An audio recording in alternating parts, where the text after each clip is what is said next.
একদিন হজরত মুসা আলাইহিসসালাম আল্লাহর সাথে কথা বলার জন্য তুর পাহাড়ের দিকে রওনা করলেন। অনেক সময় পথ চলার পর অবশেষে তিনি তুর পাহাড়ে এসে উপস্থিত হলেন। অতঃপর আল্লাহ রব্বুল আলামিন গায়েবী আওয়াজের মাধ্যমে হজরত মুসা আলাইহিসসালামের সাথে কথা বলা শুরু করলেন। হজরত মুসা আলাইহিসসালাম আল্লাহ রব্বুল আলামিনকে জিজ্ঞাসা করলেন, হে আল্লাহ, আমি জানতে চাই জান্নাতে আমার সাথে কে থাকবে? তখন আল্লাহ রব্বুল আলামিন বললেন, হে মুসা, এই বনী ইসরায়েলের মধ্যে একজন কসাই বসবাস করে, সে তোমার সাথে জান্নাতে থাকবে এবং সে তোমার জান্নাতের সঙ্গী হবে। এই কথা শোনার পর হজরত মুসা আলাইহিসসালাম বিনয়ের সাথে আল্লাহ রব্বুল আলামিনের কাছে জানতে চাইলেন, হে আল্লাহ, আমাকে তুমি নবী বানিয়ে এই পৃথিবীতে পাঠিয়েছ, আমার সাথে তো জান্নাতে থাকার কথা কোনো আল্লাহওয়ালা বুজুর্গ দরবেশ ব্যক্তির, কিন্তু আমার জান্নাতের সঙ্গী কেন একজন কসাই হবে? হে মাবুদ, আপনি দয়া করে ওই কসাই ব্যক্তির ঠিকানা দিন, আমি গিয়ে দেখতে চাই সে কি এমন আমল করে যে আমলের কারণে সে আমার সাথে জান্নাতে বসবাস করবে। তখন আল্লাহ রব্বুল আলামিন বললেন, হে মুসা, তুমি আজকে বাড়িতে চলে যাও, সময় হলে আমি তোমাকে ডেকে আনব। আল্লাহ রব্বুল আলামিনের কথা শুনে মুসা আলাইহিসসালাম বাড়িতে ফিরে আসলেন। বেশ কিছুদিন পর একদিন আল্লাহর নবী হজরত মুসা আলাইহিসসালাম কোনো একটি জায়গায় যাওয়ার জন্য বাড়ি থেকে রওনা করলেন। তিনি রাস্তায় হাঁটতে হাঁটতে পথিমধ্যে দেখতে পেলেন একজন মহিলা রাস্তার পাশে দাঁড়িয়ে কান্না করছে। মহিলাটি হজরত মুসা আলাইহিসসালামকে দেখে তার কাছে আসলেন এবং মুসা আলাইহিসসালামকে জিজ্ঞাসা করলেন, হে আল্লাহর নবী মুসা, আপনি কি আজকে আল্লাহর সাথে কথা বলার জন্য তুর পাহাড়ে যাচ্ছেন? যদি তাই হয়ে থাকে তাহলে আপনি আল্লাহর কাছে আমার একটা আর্জি পৌঁছে দেবেন। আপনি আল্লাহর কাছে জিজ্ঞাসা করবেন, আমার বিবাহের এত বছর হয়ে গেল, কিন্তু আল্লাহ রব্বুল আলামিন এখন পর্যন্ত কেন আমাকে কোনো সন্ততি দান করলেন না? আমি জানতে চাই আমার কি অপরাধ যার কারণে আমি আজও কোনো সন্তানের মুখ দেখতে পারলাম না। হে মুসা, আপনি আপনার আল্লাহকে জিজ্ঞাসা করবেন আমার কোনো ভুল আছে কিনা, কোন ভুলের কারণে আমার বিবাহের এত বছর অতিবাহিত হওয়ার পরেও এখন পর্যন্ত আমি কোনো সন্তান কোলে নিতে পারলাম না। মহিলার মুখে এমন কথা শোনার পর হজরত মুসা আলাইহিসসালাম অবাক হয়ে গেলেন। তারপর তিনি ওই মহিলাকে বললেন, ঠিক আছে, আমি অবশ্যই আল্লাহ রব্বুল আলামিনের কাছে আপনার কথা জিজ্ঞাসা করব। এই কথা বলে মুসা নবী সামনের দিকে হাঁটতে শুরু করলেন। তারপর তিনি মনস্থির করলেন তিনি এখন সফর করতে যাবেন না, তিনি তুর পাহাড়ের দিকে যাবেন। অতঃপর মুসা আলাইহিসসালাম তুর পাহাড়ের দিকে রওনা দিলেন। তুর পাহাড়ে পৌঁছানোর পর মুসা নবী আল্লাহ রব্বুল আলামিনের সাথে কথা বলা শুরু করে দিলেন।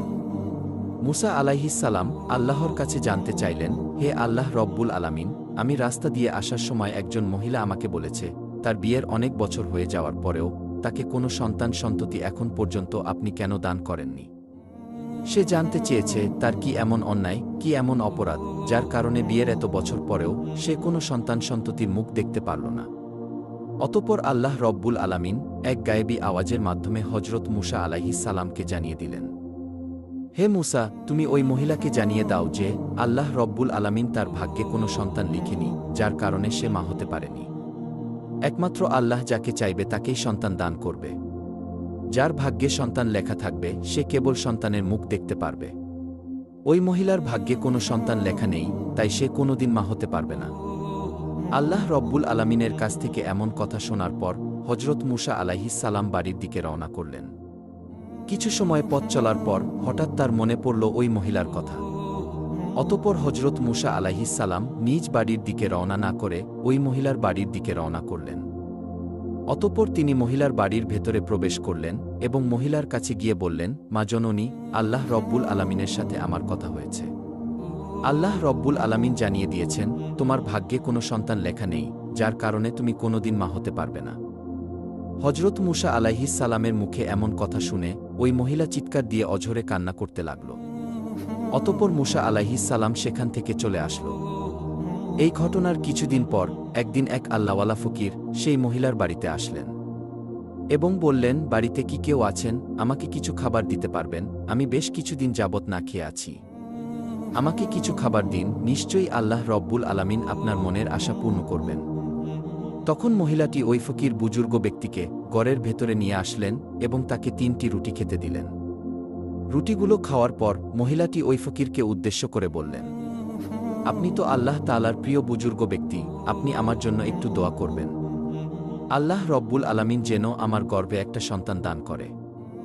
আমার গর্ভে কোনো সন্তান আল্লাহ রব্বুল আলামিন এখন পর্যন্ত দান করেননি। আপনি একটু দোয়া করে দিন যাতে মহান আল্লাহ রব্বুল আলামিন আমাকে একটি সন্তান দান করেন। তারপর বুজুর্গ ব্যক্তিটি আল্লাহর কাছে দোয়া করে চলে গেলেন। এরপর কয়েক বছর পর হজরত মুসা আলাইহিস সালাম আবারও কোথাও যাওয়ার উদ্দেশ্যে রওনা করলেন। হাঁটতে হাঁটতে হঠাৎ হজরত মুসা আলাইহিস সালামের ওই মহিলার কথা মনে পড়ে যায়। তখন মুসা আলাইহিস সালাম সেই মহিলার বাড়িতে প্রবেশ করেন। মহিলার বাড়িতে ঢুকে মুসা আলাইহিস সালাম যা দেখলেন তা দেখে তিনি বিস্মিত হয়ে গেলেন। তিনি দেখতে পেলেন ওই মহিলা একটি ছোট্ট শিশু বাচ্চাকে কোলে নিয়ে মনের আনন্দে খেলা করতেছে। মহিলাটি হজরত মুসা আলাইহিস সালামকে দেখে তার কাছে আসলেন এবং বললেন, হে আল্লাহর নবী মুসা, আপনি এসেছেন। আপনি তো বলেছিলেন আল্লাহ আমার ভাগ্যে কোনো সন্তান লেখেননি, আমার ভাগ্যে কোনো সন্তান নেই। কিন্তু আল্লাহ রব্বুল আলামিন আমাকে একটি সন্তান দান করেছেন। মহিলার মুখে এমন কথা শুনে হজরত মুসা আলাইহিস সালাম অবাক হয়ে গেলেন। তখন তিনি সেখানে আর কোনো কিছু না বলে সোজা তুর পাহাড়ের দিকে রওনা করলেন। তুর পাহাড়ে এসে হজরত মুসা আলাইহিস সালাম আল্লাহ রব্বুল আলামিনকে জিজ্ঞাসা করলেন, হে রব্বুল আলামিন, আপনি তো বলেছিলেন ওই মহিলার ভাগ্যে কোনো সন্তান লেখা হয়নি, তাই ওই মহিলা কোনোদিন মা হতে পারবে না। কিন্তু আজ আমি তার বাড়িতে গিয়েছিলাম, গিয়ে দেখতে পেলাম ওই মহিলাটি ছোট্ট একটি শিশুর সাথে মনের আনন্দে খেলা করতেছে এবং সেই মহিলা বলেছে যে আল্লাহ রব্বুল আলামিন তাকে একটি সন্তান দান করেছে। ইয়া রব্বুল আলামিন, আমি এই ব্যাপারটা বুঝতে পারিনি, কিভাবে এই ঘটনা ঘটল। তখন আল্লাহ রব্বুল আলামিন এক গায়েবী আওয়াজের মাধ্যমে হজরত মুসা আলাইহিস সালামকে জানিয়ে দিলেন, হে মুসা, যদি তুমি এই প্রশ্নের উত্তর পেতে চাও তাহলে কোনো এক মানুষের গোস্ত নিয়ে আমার কাছে আসো, তাহলে তুমি তোমার প্রশ্নের উত্তর পেয়ে যাবে। আল্লাহ রব্বুল আলামিনের কাছ থেকে এমন কথা শোনার পর হজরত মুসা আলাইহিস সালাম মানুষের গোস্ত খোঁজার জন্য বের হয়ে গেলেন।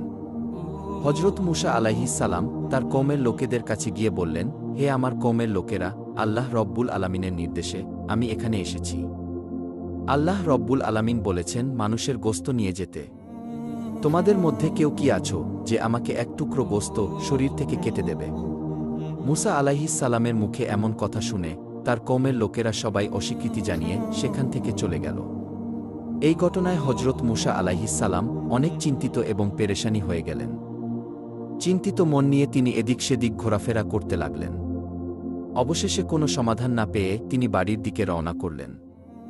এমন সময় পিছন থেকে একজন বুজুর্গ দরবেশ হজরত মুসা আলাইহিস সালামকে ডাক দিয়ে বললেন, হে আল্লাহর নবী মুসা, তোমাকে এত চিন্তিত এবং পেরেশানি দেখাচ্ছে কেন? ঘটনা কি, বলো আমাকে। তখন মুসা আলাইহিস সালাম ওই বুজুর্গ ব্যক্তিকে বললেন, আল্লাহ রব্বুল আলামিন বলেছেন মানুষের গোস্ত নিয়ে যেতে। আমি আমার কওমের লোকেদের কাছে গিয়েছিলাম, কিন্তু কোনো মানুষই আমাকে এক টুকরো গোস্ত দিতে রাজি হল না, সবাই মুখ ফিরিয়ে নিল। তখন বুজুর্গ ব্যক্তিটি হজরত মুসা আলাইহিস সালামের হাত থেকে চাকুটি নিয়ে তার নিজের শরীর থেকে এক টুকরো গোস্ত কেটে হজরত মুসা আলাইহিস সালামের কাছে দিয়ে দিল। তারপর বুজুর্গ ব্যক্তিটি চলে গেলেন। হজরত মুসা আলাইহিস সালাম এই ঘটনার পর অত্যন্ত অবাক হয়ে গেলেন। অতঃপর তিনি গোস্তর টুকরা নিয়ে তুর পাহাড়ে চলে আসলেন। হজরত মুসা আলাইহিস সালাম আল্লাহ রব্বুল আলামিনের উদ্দেশ্যে বললেন, হে আল্লাহ, আমি মানুষের গোস্ত নিয়ে এসেছি, কিন্তু এই গোস্তের জন্য আমি আমার কওমের লোকেদের কাছে গিয়েছিলাম, কিন্তু কোনো মানুষই তাদের শরীর থেকে গোস্ত দিতে রাজি হয়নি। হঠাৎ একজন বুজুর্গ দরবেশ ব্যক্তি তার শরীরের গোস্ত কেটে আমাকে দিয়ে দিল। তখন আল্লাহ রব্বুল আলামিন গায়েবী আওয়াজের মাধ্যমে হজরত মুসা আলাইহিস সালামকে বললেন, হে মুসা, তোমার তো মানুষের গোস্তের জন্য অন্য কারো কাছে যাওয়ার কোনো দরকার ছিল না, তার জন্য তুমি নিজেই তো যথেষ্ট ছিলে। এরই মধ্যে তোমার প্রশ্নের উত্তর তুমি পেয়ে গেছ। আর ওই দরবেশ বুজুর্গ ব্যক্তিটি আমি আল্লাহর নাম শোনা মাত্রই তার শরীরের গোস্ত কেটে তোমাকে দিয়ে দিল। তার দোয়ার বরকতের ফলেই আমি ওই মহিলার গর্ভে সন্তান দিয়েছি। হে মুসা, জেনে রেখো, যে বান্দা আমার জন্য পাগল এবং আমি আল্লাহর নামের উপর যে সবকিছুই বিসর্জন করে এবং আমাকে খুশি করার জন্য সবকিছু মান্য করে, আমি আল্লাহ রব্বুল আলামিন তার জন্য সবকিছু করতে পারি। তার দোয়ার ফলে আমি মানুষের ভাগ্য পরিবর্তন করে দিতে পারি। হজরত মুসা আলাইহিস সালাম আল্লাহর কাছ থেকে এই প্রশ্নের উত্তর পেয়ে তিনি সরাসরি বাড়িতে চলে গেলেন। আর এভাবে বেশ কিছুদিন অতিবাহিত হয়ে গেল। একদিন হজরত মুসা আলাইহিস সালামের হঠাৎ মনে পড়ে গেল, আল্লাহ রব্বুল আলামিন বলেছিলেন একজন কসাই তার জান্নাতে সঙ্গী হবে। তখন হজরত মুসা আলাইহিস সালাম সেই প্রশ্নের উত্তর পাওয়ার জন্য তুর পাহাড়ের দিকে রওনা করলেন। হজরত মুসা আলাইহিস সালাম তুর পাহাড়ে এসে আল্লাহ রব্বুল আলামিনকে বললেন, হে আল্লাহ রব্বুল আলামিন, আপনি বলেছিলেন এই বনি ইসরায়েলের একজন কসাই আমার সাথে জান্নাতে যাবে।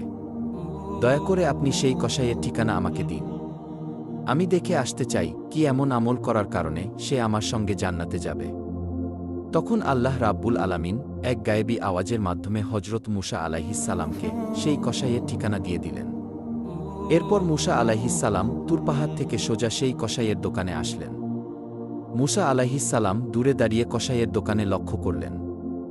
কসাই দোকানে বসে গোস্ত কাটছেন আর ভালো গোস্তগুলো কেটে কেটে আলাদা একটি পাত্রে রাখছে। এছাড়া আর কোনো আমল কসাইয়ের মধ্যে দেখতে পাচ্ছে না। কিছুক্ষণ পর কসাই দোকান বন্ধ করে সেই ভালো গোস্তের পাত্রটি নিয়ে বাড়ির দিকে রওনা করলেন। হজরত মুসা আলাইহিস সালাম কসাই লোকটির পিছু পিছু অনুসরণ করতে লাগল। কিছুক্ষণ পর কসাই বাড়িতে এসে পৌঁছালেন। হজরত মুসা আলাইহিস সালাম সেদিন কসাইয়ের বাড়িটা লক্ষ্য করে চলে গেলেন। পরের দিন হজরত মুসা আলাইহিস সালাম কসাইয়ের বাড়িতে এসে দরজায় নক করে বললেন, বাড়িতে কি কেউ আছেন? কিন্তু বাড়ির ভেতর থেকে কোনো শব্দ পেল না। তখন মুসা আলাইহিস সালাম ভাবলেন এই বাড়িতে হয়তো আর কেউ থাকে না। তখন তিনি বাড়ি থেকে আবার সেই কসাইয়ের দোকানের দিকে চলে গেলেন। মুসা নবী কসাইয়ের দোকানে এসে দূর থেকে আবার লক্ষ্য করলেন। সেদিনও ওই কসাই ভালো ভালো কিছু গোস্তের টুকরা কেটে আলাদা একটা পাত্রের মধ্যে রাখছেন। ঠিক তখনই সেই দোকানের মধ্যে একজন ক্রেতাও ছিল। ক্রেতা কসাইকে লক্ষ্য করে বললেন, ভাই আপনি আমাকে এই ভালো ভালো টুকরোর গোস্ত থেকে আমাকে গোস্ত দেন, বিনিময়ে আপনাকে আমি অতিরিক্ত দাম প্রদান করব। কিন্তু তখন কসাই বলল, ভাই আপনি আমাকে অতিরিক্ত যতই দাম দেন না কেন, আমি এই গোস্তগুলো বিক্রি করব না। আমি এই গোস্তগুলো বাড়িতে নিয়ে যাব। মুসা নবী মনে মনে চিন্তা করতে লাগলেন, বাড়িতে তো কেউ থাকে না, তাহলে এই গোস্তগুলো কার জন্য নিয়ে যাবে? অতঃপর ক্রেতা অন্য গোস্ত নিয়ে চলে গেল। কসাই দোকান বন্ধ করে সেই ভালো গোস্তের টুকরোগুলো হাতে নিয়ে বাড়ির দিকে রওনা করলেন। তখন হজরত মুসা আলাইহিস সালাম কসাইয়ের পিছু পিছু অনুসরণ করতে লাগলেন। মুসা আলাইহিস সালাম দেখলেন যখন কসাই বাড়িতে আসলেন তখন দরজা খুলে ঘরে প্রবেশ করলেন। মুসা আলাইহিস সালাম তার কিছুক্ষণ পর দরজার কাছে গিয়ে দরজার মধ্যে শব্দ করে বললেন, বাড়িতে কি কেউ আছেন? আমি একজন মুসাফির, আমি বিপদে পড়ে এসেছি, আজকের রাতটুকু আমি এখানে কাটাতে চাই। তখন ঘর থেকে কসাই এসে বলল, আপনাকে তো ঠিক চিনতে পারলাম না। তখন মুসা আলাইহিস সালাম বললেন, ভাই আমি একজন মুসাফির, আমি আজকের রাতটুকু এখানে থেকে কাল সকালে চলে যাব, আমাকে একটু আশ্রয় দিন। তখন কসাই বলল, ঠিক আছে ভাই, আপনি আমার ঘরে আসুন। ঘরের ভেতরে আসার পর কসাই মুসা আলাইহিস সালামকে বললেন, ভাই আপনি একটু বসুন, আমি পাশের ঘর থেকে একটু কাজ সেরে আসছি। কিছুক্ষণ পর মুসা নবী লক্ষ্য করলেন কসাই পাশের ঘরে গিয়ে একটি চুলা জ্বালিয়ে নিজে নিজেই সেই গোস্তের টুকরোগুলো চুলার মধ্যে রান্না করছে।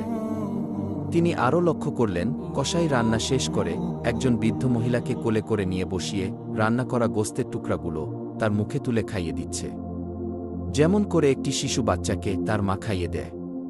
কিছুক্ষণ পর কসাই কিছু রুটি এবং গোস্ত নিয়ে মুসা আলাইহিস সালামের কাছে আসলেন এবং তাকে রুটি ও গোস্ত দিয়ে বললেন, ভাই আপনি এই রুটি এবং গোস্তগুলো খান, আমার একটা বিশেষ কাজ থাকায় আপনার জন্য খাবার দিতে দেরি হয়ে গেল। তখন মুসা আলাইহিস সালাম কসাইকে বললেন, ভাই আমি খাবো পরে, আগে আপনি আমার একটা প্রশ্নের উত্তর দিন। যে বৃদ্ধ মহিলাকে আপনি কোলে করে বসিয়ে খাওয়ালেন সেই বৃদ্ধ মহিলাটিকে? তখন কসাই জবাব দিল, ভাই বৃদ্ধ মহিলাটি হলো আমার দুঃখিনী মা। এই দুনিয়ায় আমার মা ছাড়া আমার আর কেউ নেই, আর আমি ছাড়াও আমার মায়ের আর কেউ নেই। এই বলে কসাই চলে গেলেন। কিছুক্ষণ পর হজরত মুসা আলাইহিস সালাম লক্ষ্য করলেন সেই বৃদ্ধ মা ঘরের ভিতরে বসে আল্লাহ রব্বুল আলামিনের দরবারে দুই হাত তুলে দোয়া করে বলছেন, হে রব্বুল আলামিন, এই দুনিয়ায় আমার ছেলে ব্যতীত আমার আর কেউ নেই। মাবুদ গো, আমার ছেলে প্রতিদিন দোকান থেকে ভালো ভালো গোস্তের টুকরোগুলো আমি মায়ের জন্য নিয়ে এসে রান্না করে আমি মায়ের মুখে তুলে দেয়। হে আল্লাহ, আমি আমার সন্তানের প্রতি সন্তুষ্ট, আর তুমিও আমার সন্তানের প্রতি সন্তুষ্ট থেকো। হে মাবুদ, আমি মা হয়ে তোমার দরবারে হাত তুলেছি এই বনি ইসরায়েলের সবচেয়ে বড় পয়গম্বর হজরত মুসা আলাইহিস সালামের সাথে তুমি আমার ছেলের জান্নাত নসিব করিও। এই দৃশ্য দেখে হজরত মুসা আলাইহিসসালাম অত্যন্ত অবাক হয়ে গেলেন। অতঃপর পরের দিন তিনি তুর পাহাড়ের দিকে রওনা করলেন। তুর পাহাড়ে এসে আল্লাহ রব্বুল আলামিনকে বললেন, হে রব্বুল আলামিন, আমি কসাইয়ের তেমন কোনো আমল দেখতে পাইনি। তবে একটি আমল দেখেছি, আর সেটি হল সে অত্যন্ত মা ভক্ত, সে তার মাকে অত্যন্ত শ্রদ্ধা এবং সম্মান করে। সে তার মাকে খুব খেদমত করে। সে তার বৃদ্ধ মাকে কোলে তুলে বসিয়ে প্রতিদিন নিজ হাতে রান্না করে গোস্ত খাওয়ায়। মুসা আলাইহিসসালামের কথা শুনে আল্লাহ রব্বুল আলামিন গায়েবী আওয়াজের মাধ্যমে মুসা নবীকে জানিয়ে দিলেন, হে মুসা, এই বৃদ্ধ মা তার সন্তানের প্রতি সন্তুষ্ট, তার সন্তান তার মাকে অত্যন্ত শ্রদ্ধা এবং ভালোবাসে, এবং সে তার মায়ের খেদমত করে। আর এই বৃদ্ধ মা তার সন্তানের প্রতি খুশি হয়ে আমি আল্লাহর দরবারে প্রতিদিন 2 হাত তুলে দোয়া করে বলে, হে মাবুদ, আমার সন্তানকে তুমি মুসা নবীর সাথে জান্নাতে থাকার ব্যবস্থা করে দিও। হে মুসা, আমি দুনিয়ার সব কিছু ফিরিয়ে দিলেও মায়ের দোয়া কখনো ফিরিয়ে দিতে পারি না। তাই আমি সেই বৃদ্ধ মায়ের দোয়া কবুল করে নিয়েছি। এজন্যই ওই কসাই লোকটি জান্নাতে তোমার সাথে বসবাস করবে। এরপর তেমনি ভাবে চলে যায় সময়ের পর সময়। ইতিমধ্যে হজরত মুসা আলাইহিসসালাম আল্লাহর দেওয়া সমস্ত আদেশগুলো দায়িত্ব সহকারে পালন করেছে, এবার তার বিশ্রামের পালা। তাছাড়া হজরত মুসা আলাইহিসসালামের অনেক বয়স হয়ে গিয়েছে, তিনি অতীতের সমস্ত কথাগুলো মনে মনে ভাবছেন। এরই মধ্যে হঠাৎ একদিন হজরত আজরাইল আলাইহিসসালাম হজরত মুসা আলাইহিসসালামের ঘরের সামনে এসে দাঁড়ালেন। আজরাইলকে দেখে হজরত মুসা আলাইহিসসালাম বললেন, হে আজরাইল, তুমি কি আমার জান কবজ করতে এসেছ? তখন আজরাইল আলাইহিসসালাম বললেন, হ্যাঁ, আমি আল্লাহর আদেশে আপনার জান কবজ করতে এসেছি। তখন মুসা আলাইহিসসালাম বললেন, তুমি কি আমার সেই মুখ দিয়ে জান কবজ করবে, যে মুখ দিয়ে আমি আল্লাহ রব্বুল আলামিনের সাথে কথা বলেছি? তখন হজরত আজরাইল আলাইহিসসালাম বললেন, তাহলে আমি আপনার চোখ দিয়ে জান কবজ করব। তখন মুসা আলাইহিসসালাম বললেন, কোন চোখ দিয়ে জান কবজ করবে? যেই চোখ দিয়ে আমি আল্লাহর নূরের তাজাল্লি প্রদর্শন করেছি সেই চোখ দিয়ে। তখন হজরত আজরাইল আলাইহিসসালাম বললেন, তাহলে আমি আপনার নাক দিয়ে জান কবজ করব। এবার হজরত মুসা আলাইহিসসালাম বললেন, এই নাক দিয়ে আমি আল্লাহ রব্বুল আলামিনের ঘ্রাণ অনুভব করেছি। তখন হজরত আজরাইল আলাইহিসসালাম বললেন, আমি আপনার এত কথা শুনতে চাই না। আমার যে দিক দিয়ে ইচ্ছা সে দিক দিয়েই আমি জান কবজ করে নিয়ে যাব। হজরত মুসা আলাইহিসসালাম আজরাইলের এই কথা শুনে অত্যন্ত ক্রোধান্বিত হয়ে ঠাস করে হজরত আজরাইল আলাইহিসসালামকে একটি থাপ্পড় লাগিয়ে দিলেন। তখন সাথে সাথে আজরাইল আলাইহিসসালামের চোখ বের হয়ে গেল। অতঃপর আজরাইল আলাইহিসসালাম আল্লাহ রব্বুল আলামিনের কাছে এসে সমস্ত ঘটনা বর্ণনা করলেন। আল্লাহ রব্বুল আলামিন সাথে সাথে হজরত আজরাইল আলাইহিসসালামের চোখ ঠিক করে দিয়ে বললেন, হে আজরাইল, আমার নবীগণের মধ্যে মুসা হলো একটু গরম মেজাজের এবং তার রাগ বেশি। হে আজরাইল, তোমাকে আর মুসা নবীর কাছে যেতে হবে না, মুসার ব্যাপারটা আমি আল্লাহ নিজেই দেখব। তার কিছুদিন পর আল্লাহ রব্বুল আলামিন একটি ওহীর মাধ্যমে হজরত মুসা আলাইহিসসালামকে জানিয়ে দিলেন, হে মুসা, তুমি যদি একটি মেষের পশমের সংখ্যা পরিমাণ হায়াতের আরজি আমার কাছে করো, আমি আল্লাহ রব্বুল আলামিন সেই পরিমাণ হায়াত তোমাকে দান করব। তুমি পৃথিবীতে যতদিন থাকার ইচ্ছা পোষণ করো, আমি তোমাকে ততদিন রাখব। আল্লাহ রব্বুল আলামিনের এই কথা শুনে হজরত মুসা আলাইহিসসালাম বললেন, হে আল্লাহ, তারপরেও তো আমাকে একদিন না একদিন মৃত্যুর স্বাদ গ্রহণ করতে হবে। তাহলে কষ্ট করে এতদিন এই পৃথিবীতে থেকে কি হবে? হে আল্লাহ, আমি এই পৃথিবীতে এতদিন থাকতে চাই না। আমি তোমার সান্নিধ্য লাভ করতে চাই। আমি অতি শীঘ্রই তোমার দিদার লাভ করতে চাই। হে রব্বুল আলামিন, তুমি আমার নির্ধারিত হায়াতের পরেই তোমার সান্নিধ্য লাভ করার জন্য তোমার কাছে আমাকে নিয়ে যেও। হে রব্বুল আলামিন, তোমার কাছে আমার মৃত্যুর পূর্বে শেষ একটি অনুরোধ, তুমি আর একটিবার তুর পাহাড়ে নিয়ে আমাকে তোমার সাথে কথা বলার সুযোগ করে দাও। আল্লাহ রব্বুল আলামিন তখন হজরত মুসা আলাইহিসসালামকে তুর পাহাড়ে যাওয়ার জন্য অনুমতি দিলেন। অতঃপর হজরত মুসা আলাইহিসসালাম তুর পাহাড়ে আসলেন এবং আল্লাহ রাব্বুল আলামিনের নূরের তাজাল্লি প্রদর্শন করলেন। অতঃপর হজরত মুসা আলাইহিসসালাম আল্লাহর দরবারে প্রার্থনা করে বললেন, হে আল্লাহ, আমার কওমের প্রতি আপনি গজব নাজিল করিয়েন না। তাদেরকে আপনার ছায়াতলে আশ্রয় দিন। তাদেরকে আপনি রুজি রোজগারের ব্যবস্থা করে দিন এবং তাদেরকে আপনি অনাহারে মৃত্যু দিবেন না। তখন আল্লাহ রব্বুল আলামিন হজরত মুসা আলাইহিসসালামের দোয়ার আবেদনের পরিপ্রেক্ষিতে জানিয়ে দিলেন, হে মুসা, আমি আল্লাহ রব্বুল আলামিন ঈমানদার, নাফরমান ও কাফের সহ সমস্ত মানুষের প্রতিপালক। আমি কাউকে কখনো অনাহারে রাখি না। তারা যে যেখানেই থাকুক না কেন, আমি সেখানেই তাদের খাবার পৌঁছে দেই। অতঃপর আল্লাহ রব্বুল আলামিন আবার মূসা আলাইহিস সালামকে বললেন, হে মূসা, তুমি তোমার লাঠি দ্বারা পাহাড়ের উপর আঘাত করো। এরপর হজরত মূসা আলাইহিস সালাম পাহাড়ের উপর আঘাত করার সাথে সাথেই পাহাড়ের পাশ দিয়ে একটি নদী বয়ে যায়। তারপর আল্লাহ রব্বুল আলামিন হজরত মূসা আলাইহিস সালামকে আবার বললেন, হে মূসা, তুমি নদীর উপর আঘাত করো। হজরত মূসা আলাইহিস সালাম আবার নদীর উপর যখন আঘাত করলেন, তখন নদীর উপর দিয়ে একটি পাথর ভেসে যাচ্ছিল। তখন আল্লাহ রব্বুল আলামিন আবার মূসা আলাইহিস সালামকে বললেন, হে মূসা, তুমি পাথরের উপর আঘাত করো। তখন হজরত মূসা আলাইহিস সালাম পাথরের উপর আঘাত করতেই দেখলেন পাথর ফেটে একটি ফডিং বেরিয়ে আসলো, যার মুখের মধ্যে ছিল একটি কাঁচা ঘাস। এই দৃশ্য দেখার পর হজরত মূসা আলাইহিস সালাম সেজদায় লুটিয়ে পড়লেন। কিছুক্ষণ পর হজরত মূসা আলাইহিস সালাম সিজদা থেকে উঠে আল্লাহ রব্বুল আলামিনকে সালাম প্রদান করে তুর পাহাড় থেকে বের হয়ে এলেন। তিনি যখন সামনের দিকে অগ্রসর হতে লাগলেন, তখন তিনি দেখতে পেলেন রাস্তার পাশে কতিপয় লোক মিলে একটি কবর খুঁড়ছে। তখন মূসা আলাইহিস সালাম তাদের কাছে গিয়ে জিজ্ঞেস করলেন, হে ভাইয়েরা, তোমরা এই নির্জন এলাকায় কার কবর খুঁড়ছ?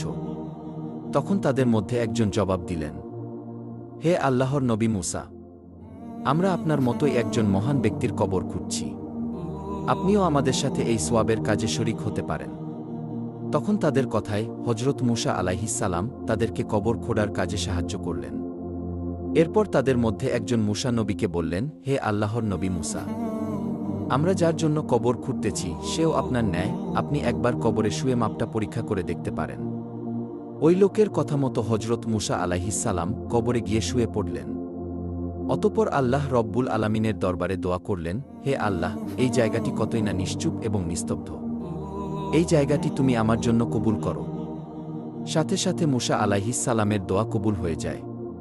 তখন একজন ফেরেশতা এসে হজরত মূসা আলাইহিস সালামকে একটি আপেল খেতে দিলেন। মূসা আলাইহিস সালাম বিসমিল্লাহ বলে সেই আপেলটি খেতে থাকলেন, আর সাথে সাথে হজরত মূসা আলাইহিস সালামের জান কবজ হয়ে যায়। এরপর ওই মানুষ রূপী ফেরেশতাগণ হজরত মূসা আলাইহিস সালামকে কবর থেকে উঠিয়ে গোসল করিয়ে জানাজা পড়িয়ে পুনরায় ওই কবরে দাফন করে দিলেন।